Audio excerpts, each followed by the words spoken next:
New York Giants, let's go defense. Ballin'. New York Giants, fly high, you know this. Hi, and welcome to the Colorado G-Men Show. What is it called when you win more than one game in a row? A winning streak. Giants collected their second 30-plus point game since McAdoo took over almost 3 seasons ago. This is the second win in a row to bolster the season to 3-7, sending the Tampa Bay Buccaneers to the same record. Salud! This was the most enjoyable game of the season, as the Giants never wavered from being in charge of the game. The ESPN win probability was always in the Giants' favor, and it felt that way. The Giants really stepped up the pigskin larceny, stealing the ball 4 times and not giving a turnover themselves. The Giants scored on 5 of 9 possessions, adding a pick 6 to start the second half for good measure. The Giants were up 17 points when Jameis Winston entered the game to put together 4 straight touchdown drives before throwing the game-dagger interception with 23 seconds to go in the game. On offense, there's much praise for this maligned unit. The run blocking was there. Finally, Saquon scored 3 touchdowns on 142 yards on the ground. Pat Shurmur did not deviate from the game plan. Deviate whiskey. Saquon was given 27 carries, far more than we've seen all season.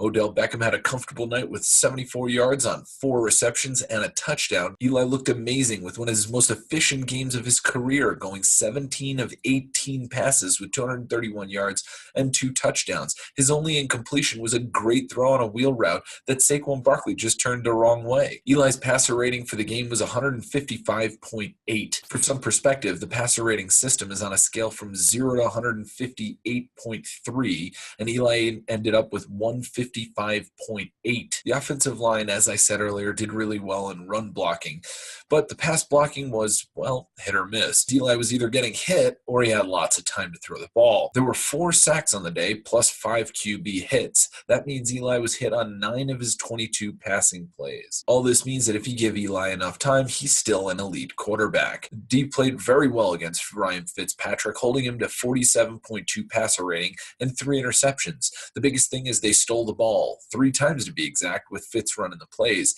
Pigskin larceny was a big part of the game. Then Jameis Winston came out of nowhere, going perfect 4 out of his first 4 drives, ending in a touchdown, leading to the final Bucs drive with only 23 seconds left on the clock, where he threw his lone interception. The D almost blew a 17-point lead and gave up an inexcusable 510 yards. On special teams, Casey Coleman continues to impress from the kick return game with 5 returns for 134 yards, including a 40-yard rip. He has single-handedly changed the entire feel of the kick return game for the Giants. The story here is the Giants offense came alive. With ample time to release the ball, Eli was able to dissect that soft zone that had plagued him as check down Charlie for much of the last few seasons.